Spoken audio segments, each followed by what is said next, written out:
Good morning. Am I loud enough? Maybe you need to bump the volume up just a bit. Good morning. Welcome to DevReach 2013, the 8th annual DevReach conference. This is a very special event. This is a premier event in Eastern Europe, and I'm excited and honored to be the one welcoming you to the iteration this year. For those of you I've never met before, my name is Todd Anglin. I'm EVP for cross-platform tools and services at Telerik, and this is actually my 7th consecutive DevReach. I think there's only one other person in the room who's been to more DevReaches than I am, and our keynote speaker here in a minute. But I'm curious, how many people here this morning, this is your very first DevReach? Great, that's incredible. A lot of you here. How many people had been to every DevReach? Like 10. So there's the long-timers.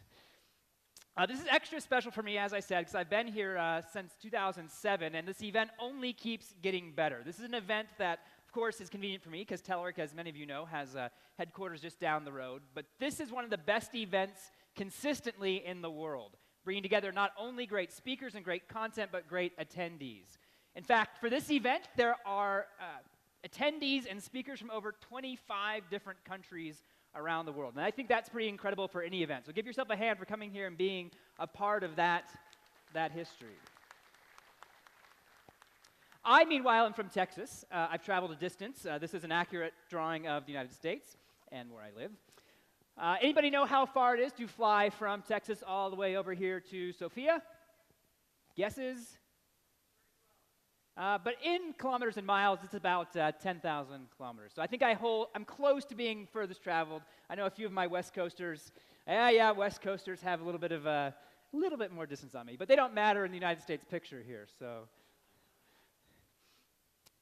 we have a brand new event venue here. This is the fourth event that DevReach, or fourth venue DevReach has been hosted at. This is a beautiful venue, so take advantage of it. Take advantage of all the great facilities and all the great content. Over the next 2 days, you will have the opportunity to attend 6 different workshops, or you had that opportunity yesterday. Hopefully some of you enjoyed that. 43 different speakers, 54 different sessions, and to mingle with and meet more than, or up to close to 1,000 attendees here, making this an incredible event. So you've got a lot of opportunity, and I encourage you to take advantage of that. Of course, when it's all done, we've got a great party tomorrow night that you definitely want to attend. The party is always a great time at DevReach, so make sure you set a reminder. I think 8:30 tomorrow here at the Sofia Event Center. It's going to be a great time. In fact, if you doubt me, I think I was given a picture of our keynote speaker to share with you. Always a great time at the DevReach party. And of course, we want to thank our sponsors. Events like this aren't possible without the support of great sponsors, and we have a number of great sponsors making DevReach possible, including Treadologic, SBTech, Milestone, Pluralsight, and Cisco. If you see those sponsors, please be sure to stop by their booths out here in the hallway. Thank them for making DevReach possible and helping us keep this great event running. And if you want to keep the conversation happening after DevReach, after you've had the great sessions and the great content, then we encourage you to join one of the largest developer communities online, the Telerik developer community, with over 1 million forum members and thousands of members on there posting every day. It's a great place to go have more developer conversations once you're done here at DevReach. So keep that experience going. Come and join us on the online Telerik community. Now, before I hand it off to our keynote speaker, they asked me to share a few words with you about some of the shifting trends that are actually impacting DevReach this year. And one of the things that all of us know as developers is that the industry is shifting. For many years, we've all divided ourselves into very specific camps. We're .NET developers, we're Java developers, we're Ruby developers, PHP. But what's happened over the last 3 to 5 years is we've noticed increasingly it's less about what camp you're in and more just about being a developer. We're all developers, we're all creating software, and we can all share great ideas. And this community, and this sense of oneness in the developer community, has been driven by a number of different disruptive forces in software. Things like mobile, cloud, HTML5, continuous delivery, and a host of others. And this is helpful. This expands our horizons. This allows us now to operate as one big developer community as opposed to a number of segmented and siloed communities. So what does that mean for us? Well, first of all, it means our sessions start to look a little different. I went back in history and looked at some of the sessions I've done over the number of years here at DevReach, and I found my first session at DevReach from 2007 was building a forums applications, a little typo in my own sessions from then, using Visual Studio 2008 and LINQ to SQL. In 2009, I progressed to Common Data Layer for ASP.NET and Silverlight. You saw that Silverlight year in there for me. And this year, hopefully, you'll attend my session today, making HTML5 work everywhere. A shift in technology over time, a shift to different platforms. And so while we have a single platform development in our history, we're moving towards embracing opportunity and reality of a multi-platform world. These disruptions are caused by a shifting industry, and as a result, DevReach is shifting as well. So I have a brief challenge to you. With all these different technologies on your schedule, if you look across your schedule, you see all these different words pop up, all these different sessions, even a C++ session. I want you guys to go out there and expand your horizons, explore new technologies, take something off the agenda that you've never tried and go and sit in that session and try it. Get outside of the community you normally develop in. Try what you learn. If you just go sit and listen and type on your laptop and leave, you'll forget most of what you see here over the next 2 days. Try it. Experiencing is what it'll take to retain. And of course, have fun. DevReach has always been about fun, and go to these sessions, engage with your fellow attendees, learn something new, and have fun. It's my distinct pleasure now to welcome to the stage your keynote speaker, the only man in the room in the speaker group who's been here all 8 years. Always a good time. Steve Forte, come to the stage and take us to the end. Thank you. Good morning, everyone. Wow, it's very loud. How many speakers are in the room?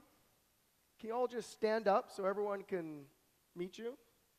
So these are your speakers. Round of applause for all the speakers. And before I get into the presentation, I just want to continue a little bit of what Todd said. 8 years ago, I got an email. And I got the random email from some guy in Bulgaria saying, I would like to put on a professional developers conference. And one day, I want that professional developers conference to be large, like 1,000 people. And I said, Bulgaria? I go, they can get 1,000 people at a developer conference in Bulgaria? So it's totally awesome that we went from idea to 1,000 people in just 8 sessions of DevReach. Now that person is here today. I'd like to invite him to come on stage. Martin Kulov. Hey, Steve. Hey, Martin. Martin emailed me cold and said, I'd like to do a conference in Bulgaria, and I'd like your help. Can you explain what happened after that? The first thing I learned, Steve, is that you like Britney Spears. That is true. Yeah. So do you know how much effort Britney Spears put to make her music actually work? It's a lot of effort, right? It is a lot of effort. Britney Spears. Now, for those of you that don't get the inside joke, Martin and I have done the opening kind of session at DevReach pretty much for the last 8 years, as we're pretty much the guys who started the first DevReach. And when we get mic'd up, we sing Britney Spears, except for today. Does that mean we're singing Britney Spears on stage? There's still time for the party, man. So please, I would like to thank Steve for being 8 years in a row in DevReach. That's a pretty big kind of achievement. Thank you, Steve. Thank you. Thank you. And with that in mind, I would like to give you a short story. I was listening to a rock band interview the other day, and the guys were really explaining how the rock band music works today. They're releasing songs to the public. They're not taking any money out of it. Compare like 20 years ago. What did you do 20 years ago? You bought a vinyl you album. bought a CD, right? Or a CD, Yeah. or a cassette tape. I even have a cassette rewinder at home. Yeah, that shows you how old I am. That's usually a pen, right? Okay. So, so the music industry has changed, but I would like to make this comparison because the rock bands are now doing concerts. They're releasing their music for free, and then doing concerts and getting paid for the concerts. And every single rock musician, he has to really feel the band. He has to be inside the band, but not only working for it, but giving a passion and giving the most of it. This is more or less the same for the software community.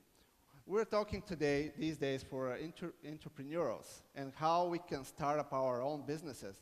But I would like to consider the other point of running a business is that we, as a software developer professionals, We are part of a team, and we work in a company, and we would like that company to progress. So we have to feel ourselves part of that company and do the best that the company can, grow and scale. And what else you can do? You have to learn. You have to get better. You have to achieve more. And I'll find the right opportunity to do that with the user groups. The user groups in Bulgaria evolved quite a lot. So we have like 6 of them this year for the last few years. And we decided that we take this opportunity and expand the user groups to the next level. So I would like to introduce to you a new opportunity that we are starting. It's called, it's an organization for software developers that we'll be launching this year. You can find more information about the brochures inside your bags. And if you have any ideas about how we can involve this software organization for software engineers, please shoot me an email and just say, hey, Martin, I would like to be part of it. So we will grow this thing together, and we'll make the software engineer profession even better for Bulgaria and for the region. And with that, I would like to give, well, will not take much of your time, Steve. So thank you, Martin. Very much. Thank you, Martin. Okay, before I begin, everyone who has an empty seat next to them, can you please raise your hand? Okay, so all you people standing on the wall, standing in the back, keep your hands up. It's a great way to meet members of the opposite sex. I met my wife at a developers conference. Liar is correct. All right, let's get started. So we're going to talk about agile development and the effect that agile development has had on the startup movement, and then how, in turn, that startup movement has kind of come full circle. And if you're not a startup person, don't worry. We're not going to be focusing just on the cool hipsters that have the fancy sunglasses, like this. Or we're not going to be focusing on the guys that are just, doing it because it's cool. We're actually going to be looking at a methodology, and we're looking at process. So as Todd said, my name is Steve. I'm originally from New York City, and I take issue with Todd saying he traveled the furthest from Texas, because I live in Hong Kong, and I traveled all the way from Hong Kong to come here. And most of my career, almost my entire adult career, I've worked at startups. Even Telerik. When I first got introduced to Telerik 8 years ago, they were a startup. Pretty much the entire company could fit in a small conference room. Now the entire company can't even fit in this room. I'm the chief strategy officer at Telerik. I actually was introduced to Telerik at the very first DevReach, working with the founders of Telerik to organize the very first DevReach with Martin. In addition, Telerik has been running some startup accelerators where we take a bunch of startups and we put them into an accelerator where we make a small investment in each startup in exchange for a slice of equity and put them through a 14-week program with a demo day at the end.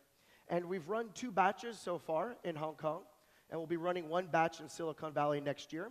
And I've been the program director of those batches, so I've had a lot of experience working with accelerators. Working with the startups, which has been really exciting. Let me ask everyone a question. How many people here consider themselves agile? That's not a lot of people. So I'm going to start over here. I went to speaker school, and speaker school says, if you don't get the answer you want, ask the same question a different way. So I'm going to ask the question a different way. Everyone here who has the physical ability to raise their right hand, please raise your right hand. Okay, keep them up. Keep up your right hands. Okay, now you have proven to me that you have the ability to raise your hand. Okay, now I'm going to ask the question again. How many folks are working in an organization that is using some kind of agile methodology? There we go. Okay. Let me ask another question. How many people are here in this room right now? Please raise your hand. Okay, everyone can raise their hand. So most of the audience has worked with the agile methodologies. What's interesting is currently today we hear a lot of talk about lean, and it sounds like this new interesting thing, when in fact, it's actually about 50 or 60 years old. After World War II, and Japan's economy was in shambles, what happens is they didn't have the money and the resources and the raw materials to do mass production of the automotive industry. The Americans just built a ton of cars, as many cars as they possibly could. But then what happened at the end of the year, the Americans would have these fire sales where they would sell the cars off at discounted price because they had too much inventory. The Japanese didn't have this luxury. They always say, necessity is the mother of all invention. I think I still said that incorrect. Necessity is the mother of invention. So the Japanese created a manufacturing system spearheaded at Toyota by Tashi Ono that was then coined lean manufacturing. They called it the Toyota Production System, TPS. This was built in the 50s and expanded out in the 60s and the 70s from the factory floor. What happened next, in 1986, in Harvard Business Review, two Japanese marketing guys from Honda wrote an article called The New Product Development Game. In this, they describe how Honda was falling behind Toyota's lean manufacturing and that everyone was doing things in silos. And by doing things in silos, they didn't have the ability to communicate with each other and collaborate. So they said, we need to build cars differently. They invented a new methodology for developing, designing, and eventually producing cars. And they called it Scrum. Yeah, it might surprise a few of you because we thought we invented Scrum. It was invented in the early 80s at Honda Corporation in Japan. And then the first time Americans were exposed to Scrum was in 1986 in this Harvard Business School article. Of course, because of the Scrum heritage, that's why I'm wearing a rugby jersey for the New Zealand All Blacks. So Scrum came about in 1986, and lean manufacturing influenced early agile methodologies. So the guys who came aboard and signed the Agile Manifesto all had heavy influence from lean manufacturing. How many folks in the room have signed the Agile Manifesto? Show of hands. Okay, only a handful of people. I see 6 or 7 people. The Agile Manifesto was written 12 years ago, February 2001. A bunch of guys got together at a ski resort in Utah and started drinking pretty heavily. And I think what happens is after they were drinking, they said, we need to sign something. And they created the Agile Manifesto, which is up at agilemanifesto.org. And this is a set of values. Because what happened is in the early days of software development, we were doing waterfall methodology. And waterfall, in my opinion, is effective for doing one thing and one thing only. It's for looking at and evaluating risk.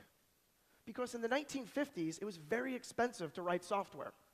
In the 1950s, only the government, big banks, and life-critical applications were getting written. Maybe some insurance companies, or putting people on the moon, or big hospitals. Only those guys could afford the big mainframes. Only those guys could afford the big, expensive hardware and equipment that was needed to write software. So what happened is they developed processes to manage risk, because the number one risk in the 1950s, and the 1960s, and the 1970s was going over budget because it was so expensive. But what happened is, come the 1990s and the dot-com boom, somewhere around 1994, 1995, we started realizing with second and third generation languages, client server, when Oracle released in the late 80s, the first version of the Oracle relational database. And then you had Microsoft Windows 3.0, and you had the concept of client server. Technology became cheaper, and it was no longer the guys in the white coats. It became guys like you and me would write the software. Normal people, if you could call us all normal. My wife would beg to differ. So because of this, we still were trying to use the old methodology when we had more rapid application development techniques 20 years ago in the early 90s. That was where the Agile Manifesto was born. And it was influenced by the lean manufacturing movement. I signed the Agile Manifesto. I was one of the early signers. I encourage you all to do it as well. I'm also on the board of directors of the Scrum Alliance. And the Scrum Alliance was founded by 3 people, Mike Cohn, Jeff Sutherland, Ken Schwaber. The 3 founders of Scrum. I put that in quotes because you can't, it's kind of like Columbus didn't discover America. America was already there. He just bumped into it. With Scrum, Scrum was already there. Schwaber and Sutherland and Mike Cohn adapted it for software development. And I have the pleasure of actually sitting on the board of directors of the Scrum Alliance with all 3 of them and learned a lot about the history of Scrum. And what happens is, first the lean manufacturing came, and lean manufacturing clearly influenced Scrum. Scrum came around in the early part of the last decade. I don't know what to call the last decade. Is it the zeros? Like, what do you call the last decade? The knots? I don't like knots. That sounds too British for me. I'm American. We don't like we don't like the British terms in America. We make up our own. And then the British hate it, because a very big American term is reach out. Any British people in the room? Yeah, exactly. Oh, I know these guys too. They're giving me dirty looks, because the British hate saying touch base, reach out, all the American sports mechanisms that we like to put into the language. They say, keep the language pure. But in the early part of the last decade, Scrum started to take over from XP. So around the time of the Agile Manifesto, developers were doing XP, and then they started looking at Scrum, where I think it's the most dominant form of Agile methodology today. How many folks are using some form of Scrum? Okay, that would be the overwhelming majority. I like to call it Scrum But. Does everyone know what Scrum But is? Just 3 people? Meaning, I do Scrum, but I've made these changes to Scrum. Who does that? Oh yeah, everybody in the room. There we go. Yeah, so Scrum came along in the early part of the knots, or the last decade. Is it really knots? You guys, where do you come up with this stuff? I don't know. Okay, so what happens is Scrum, if you're not familiar with Scrum, but most of you are, is a way that we rapidly iterate and develop software. And in my opinion, it drastically changed how we develop software. Because while XP came of age around 1995, and the really cool, hip Silicon Valley startups were using it in the late 90s, and it started seeping its way into larger organizations at the early part of, I guess, the turn of the millennium, not even the turn of the century. So the early part of the last decade, XP started fading and Scrum started rising. And Scrum radically changed how we develop software. It gave us the ability to communicate with the company and the business far less confrontational than it was in the past. Now, after that, startups started to embrace Agile. They were the early adopters of Agile. And what happened after that is the startups started doing something called customer development. And this is a pretty interesting story. Is around the same time we were going through this revolution in Scrum and Agile methodologies, at the exact same time, businesses were going through in their process a bit of a revolution. What they determined is that you could build products and build companies differently. And what happens is a guy by the name of Steve Blank, a professor at Stanford University, who himself was a successful entrepreneur many times, he started researching successful startups. And he said, these startups don't realize it, but the successful startups all followed a similar pattern.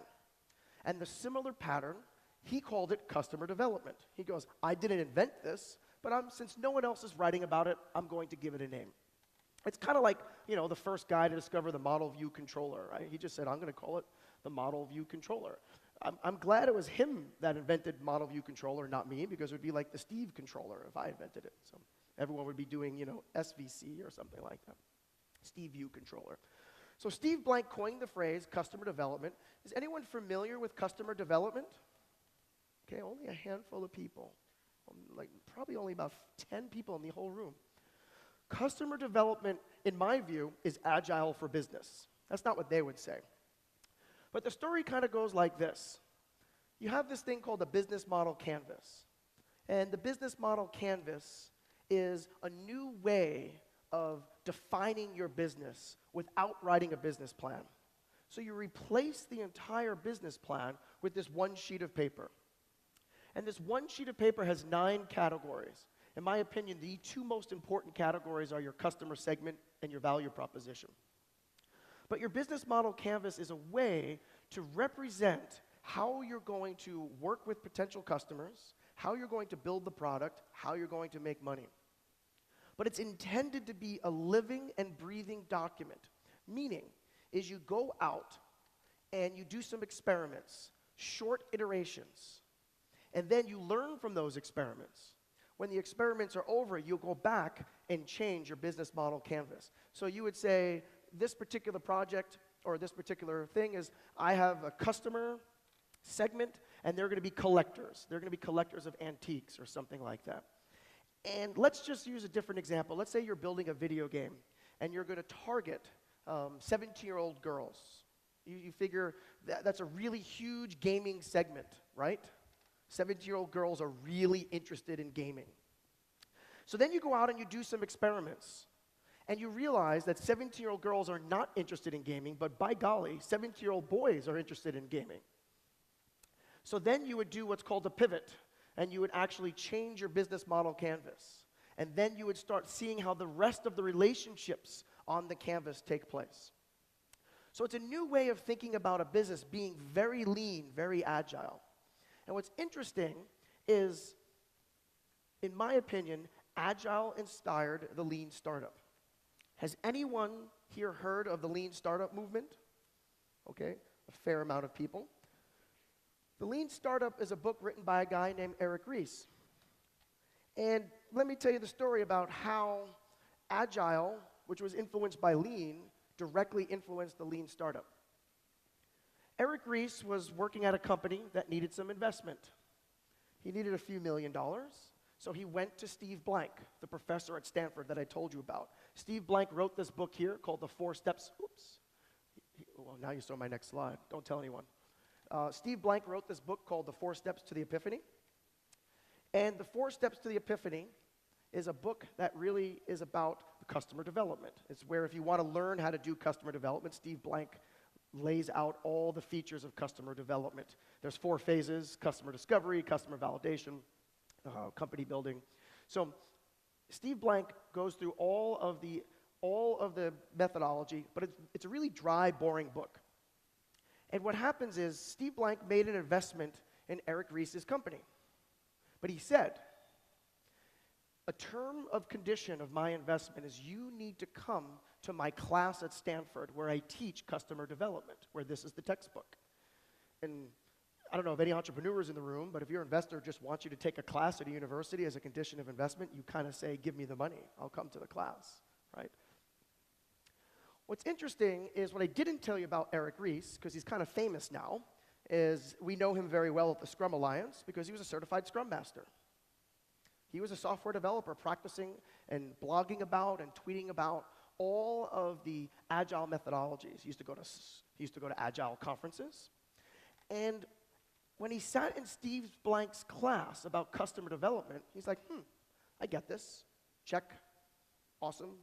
Totally cool. So then he goes up to the professor, Steve Blank, his investor at the end of the class, and goes, hey, Steve, I don't think I need to come to any more of these classes. And Steve Blank thought he was like, reneging on the agreement. He goes, what are you talking about? I told you have to learn customer development. I want you to do the startup this way. And Eric Ries was like, well, but I get this. This is just agile development for business people, this customer development thing you're talking about. And that's when the two of them collaborated and started coming up with the Customer Development Manifesto. And so just like us, they had to rip us off. We have our manifesto. They had their manifesto. Their manifesto was written in an office on Stanford University, probably not under the influence of alcohol. Like the Agile Manifesto was written at a ski resort after a lot of people were drinking. And there's a lot of points in the manifesto. The biggest one is actually the first one, even though I didn't emphasize it, which is get out of the building. meaning is, go out and interview potential customers, show them things. But we're not really here to talk about the lean startup too deeply. I want to focus on number 2. You can see that I think that's the most important since I made it kind of big. Very specifically, customer development, Steve Blank, Eric Ries, the leaders of this new startup movement are telling everyone that come to them to seek advice from them to use agile methodologies. They say pair agile methodologies with customer development. So just to review so far, is we started talking about the Japanese manufacturing and how that affected software development, and now the agile methodologies have started to affect and influence the lean startup. So what comes next? Most people work at an enterprise, right? How many people here work at an enterprise? Okay, so I think we have another voting problem here because I said how many people work at a startup? Okay, and how many people work at an enterprise? Are the rest of the people, what do you guys do? Work at a medium enterprise? How many people just stop voting? Okay. So most developers work at the enterprise. Or in this room, way more developers in this room, and pretty much every room at every conference around the world, work at an enterprise over a startup. What Eric Ries and Steve Blank said is use the lean startup methodologies at an enterprise. But they say, wait a second, an enterprise and a startup are not the same thing. A great example is an enterprise will execute on a business plan, while a startup is a temporary organization in search of a business plan. Right? A startup is an experiment. We like to prematurely scale startups. If anyone here ever joined a startup, the first thing you do, I love when I meet startups. I was at Launch Hub yesterday, the local venture capitalists, and they run the accelerator. And you'll see them tomorrow afternoon doing a panel, the very last panel, where the lead VC from Launch Hub will be interviewing my boss, the founder of Telerik. And what's interesting is when you see a startup and you meet with them, there's like 2 guys, the CEO and the CTO. And then the next guy they hire is like the CMO. And then the next guy they hire is the CFO. And they start talking about a hiring plan, how they need an office, and how they have to have accountants and lawyers. And I say, whoa, whoa, whoa, slow down. A startup is a temporary organization that is executing on an experiment in search of a business plan. Now, I didn't really teach you anything about customer development. I told you at a high level it's kind of agile for business. But, it's called the lean startup. What's interesting is you can use the lean startup methodology in the enterprise even though there's differences. And let me explain. I went to business school, which may or may not have been a mistake. And I took marketing classes. And unfortunately, there was a very attractive girl sitting next to me in the marketing class, so I didn't pay much attention. And then researching the lean startup and putting together slides like this for events like this, I realized I didn't need to pay attention because the way that they teach you marketing is outdated and wrong. Traditionally, this is how marketing is done. You have a big funnel. Everyone see the funnel in the past? See some marketing person in their organization do a funnel? We have tons of funnels at Telerik. There's tons of funnels everywhere at every single enterprise. The way the funnel works is you drive demand generation. This is where advertising comes into play. You push into the funnel as much as you can, eyeballs, impressions, page views, whatever it is. And then at every kind of gateway, they are called conversion. So you have a TV commercial, and you have a TV commercial that will talk all about some product that you're trying to sell. And at that TV commercial, people will walk by it, and if 1% of the people who watch that commercial go out and buy the product, then you have a 1% conversion rate. That is how traditional demand generation works. This is what they teach you in business school, and this is what everyone is doing inside of big corporations today. Well, not everyone, which we're going to learn about this in just a minute. So this is the traditional way that we've been done marketing for the last 50 years. And let me just give you a story. I've done this in China, and I use green tea, so I guess I'll use rakia. For those non-Bulgarians in the room, do you know what rakia is? Yes, they're raising their hands. It's like, for those who have not tried rakia yet, I don't think Bulgarians actually drink rakia. I think they feed it to tourists. And I can prove this because last night I went out to dinner and there were 4 of us who were there, 2 Portuguese, 1 Canadian, and myself. No Bulgarians in sight. 2 Bulgarians were showing up, but they were late. And we ordered 4 glasses of rakia. And the look on the waitress's face was like, why are you ordering rakia? This is just the stuff we feed tourists against their will. Now, if you remember way back at the beginning, Todd Anglin talked about how I've been at every single DevReach, and then when Martin Kuloff came on the stage, I said he emailed me and asked me to plan the first DevReach with him, which I did. And I went and spoke at the first DevReach, which was probably less than 200 people, over at the Expo Center right by the airport. The venue was the largest venue in Sofia at the time. It had windows open. You can hear the cars, and people had conversations on the street. And you can hear those conversations as they walked by. We've made a big improvement. But back then, on my very first night in Bulgaria, I was given some rakia by Martin. Is Martin still here? No wonder why he left. And he told me, you drink it like a shooter. And we drank rakia all night long like shooters. I woke up the next morning having to do my presentation, and I didn't even know my name. And I told the audience, which now we have a very international audience, 25 countries people have come from. But at the time, the audience was almost exclusively Bulgarian. And I said, what is it with you people in this rakia? And they go, we brush our teeth with it. Now, is there anyone who was in the room that day that told me they brushed their teeth with it? Or how many Bulgarians would say that if I said, what's with the rakia? We brush our teeth with it. Okay, so I have proof. Real Bulgarians are raising their hand.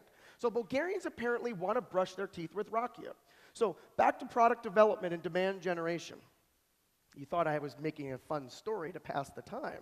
I'm back to product development. Let's say you're Colgate, and you come to Sofia, and your crazy, evil Bulgarian colleagues and friends force feed you rakia. And then you wake up the next morning, and you go, oh, my head hurts. What is it with this rakia thing? And they say, we would like to brush our teeth with rakia.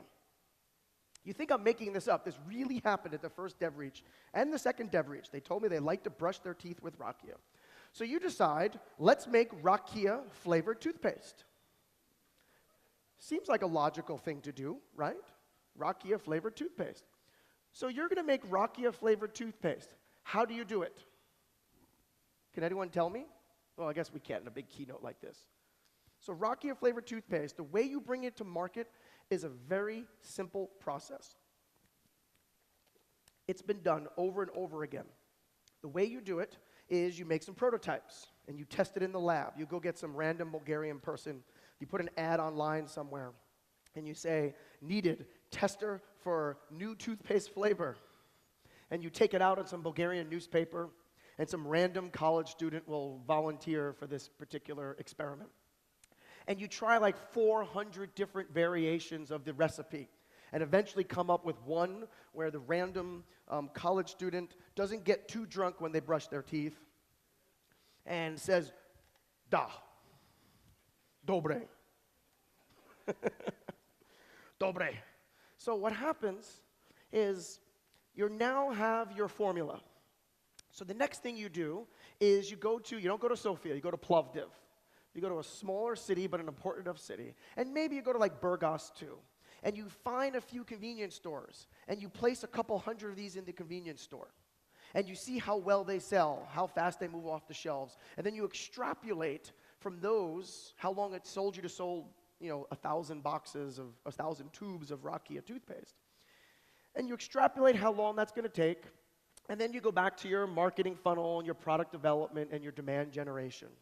And you basically have a real simple path to get rakia out in the store. You say 3 months later, we're going to ramp up production at some factory in China, because that's, of course, where everything is made, or everything at least that's crappy. And I'm pretty sure rakia flavored toothpaste would be crappy. So what happens is you take a very predictable script.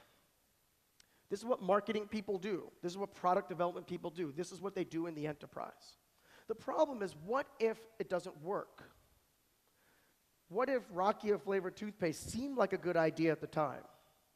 Even though your random college student, brushed his teeth with Rakia 400 times and it sold okay in Plovdiv, and you executed on this marketing plan. There's very little flexibility, but there's also very little creativity.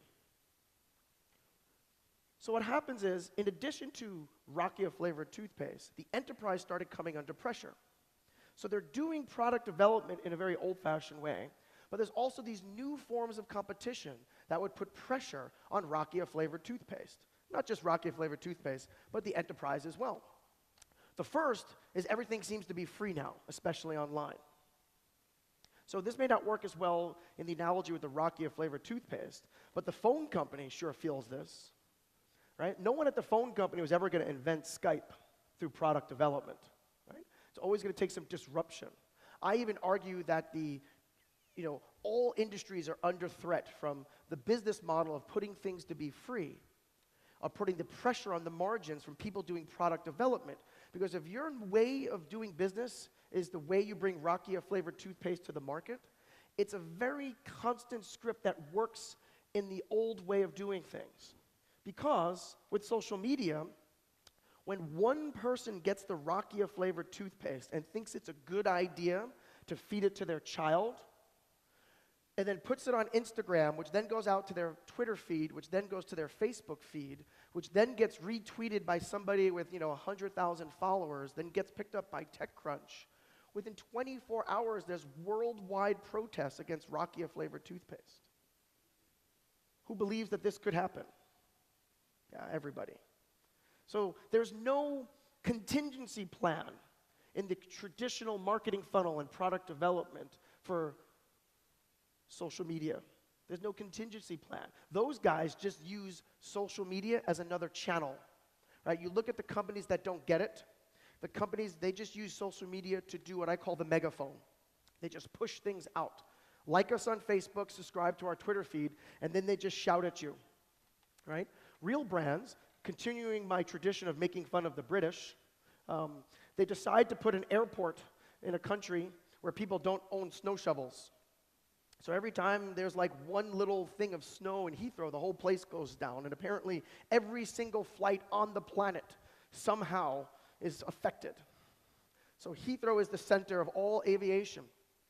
But what's interesting about Heathrow Airport, because I have been stuck many, many times going to and from or at Heathrow, is their Twitter feed actually answers every single @reply. And even crazy people that are like, what time is my flight? I mean, sometimes the answer is like, go check the flight status webpage, you moron.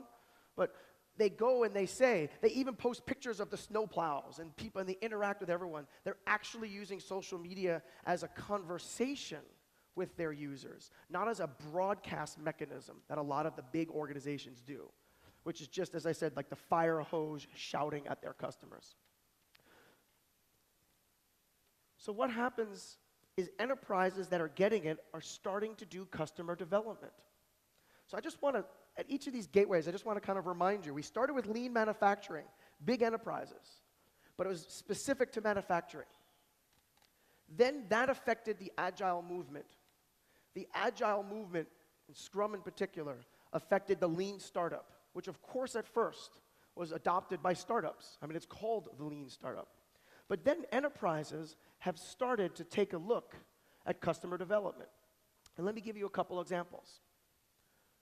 Do you guys know, oh God, he's not called Mr. Clean anymore. Mr. Proper. Do you guys know Mr. Proper? I love Mr. Clean. I grew up watching Mr. Clean on TV. They had awesome commercials. There would be a dirty, dirty, dirty area. And then like someone would come up and say, I'm going to use Mr. Clean.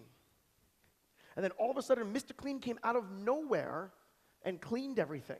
And as a kid, I wanted to meet Mr. Clean. I wrote letters to the Mr. Clean organization or corporation and said, can Mr. Clean come and clean my room? Because my mother was yelling at me all the time. So Mr. Clean is made by some big company. I'm trying to look at their name. I don't remember their name.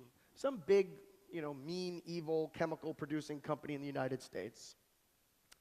And they make millions and millions of dollars in profit from Mr. Clean. Apparently in Europe, I was told that it's Mr. Proper. And in France, it's Monsieur Proper. So Mr. Clean, Mr. Proper, Monsieur Proper, the guys thought it would be a good idea because he only comes in lemon. For like 50 years, American people have been cleaning their houses with lemon-flavored chemicals. And for your hardwood floor, you put all this lemon and you mop it up. It's for hardwood floors, you mop Mr. Proper, Mr. Clean.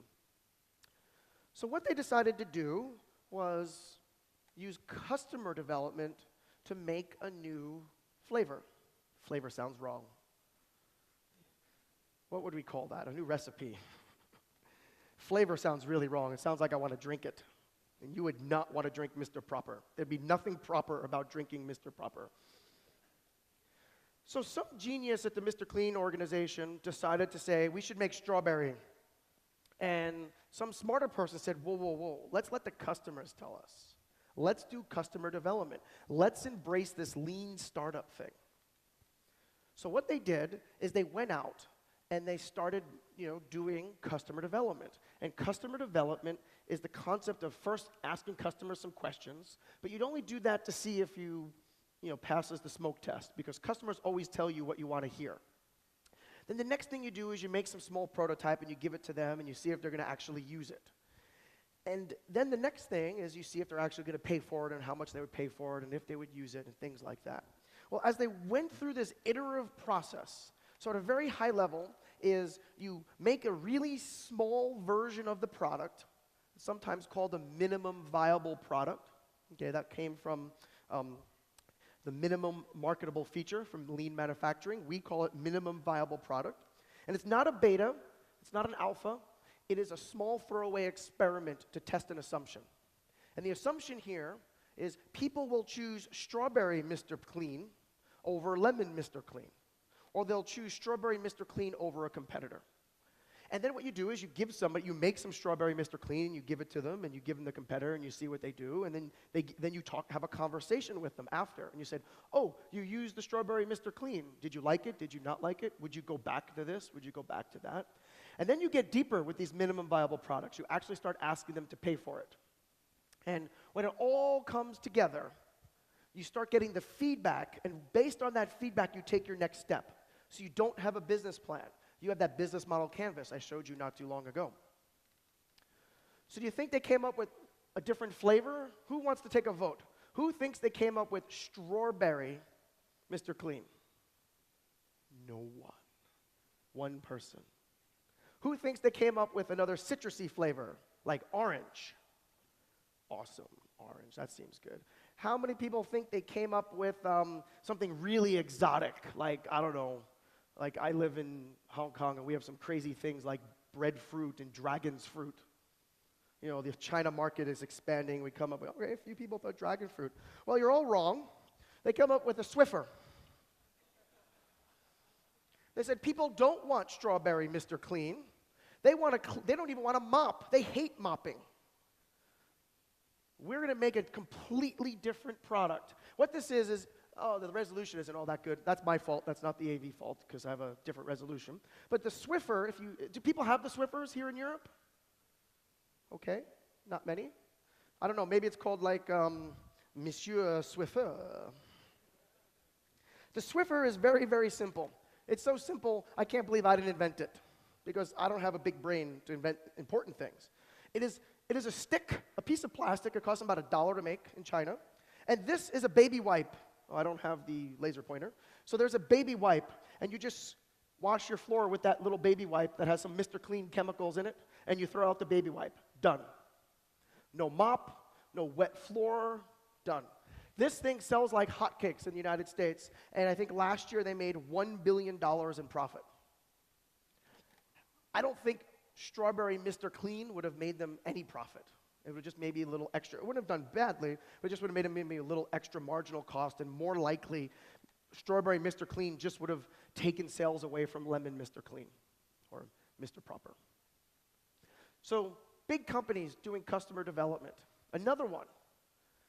Who likes junk food? Awesome. Who didn't raise their hand because they like junk food but didn't want to admit it in public? okay, handful of people.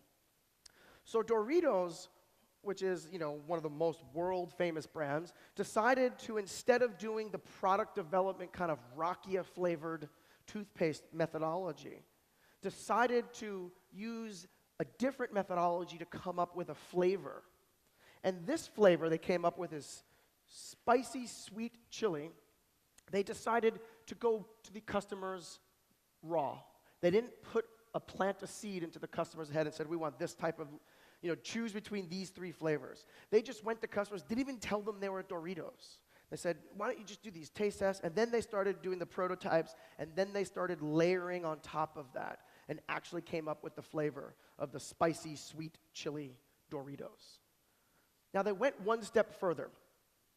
How many people in the room are familiar with American football, where we use our hands, not our feet?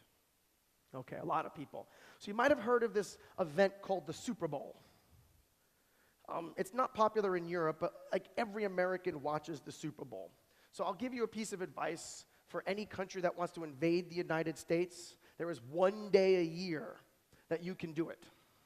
It is Super Bowl Sunday. And the reason is because they show the soldiers in Iraq and Afghanistan drinking beer and watching the Super Bowl on TV. I'm like, why are you showing the rest of the world this? I don't think that's a good idea. Personally, if I became president, that's the first thing I would do. I'd cancel the Super Bowl, say it's just not good for national security. Now, a lot of fans would be pissed off at me, but more people that would be pissed at me would be the advertisers, because people like Doritos spend millions and millions and millions of dollars developing a 30 or a 60-second advertisement to play during the Super Bowl. The Super Bowl is always done the first weekend in February, and it is when all of the major brands kick off their ad campaign. In my opinion, the 2001 Super Bowl was solely responsible for the dot-com crash.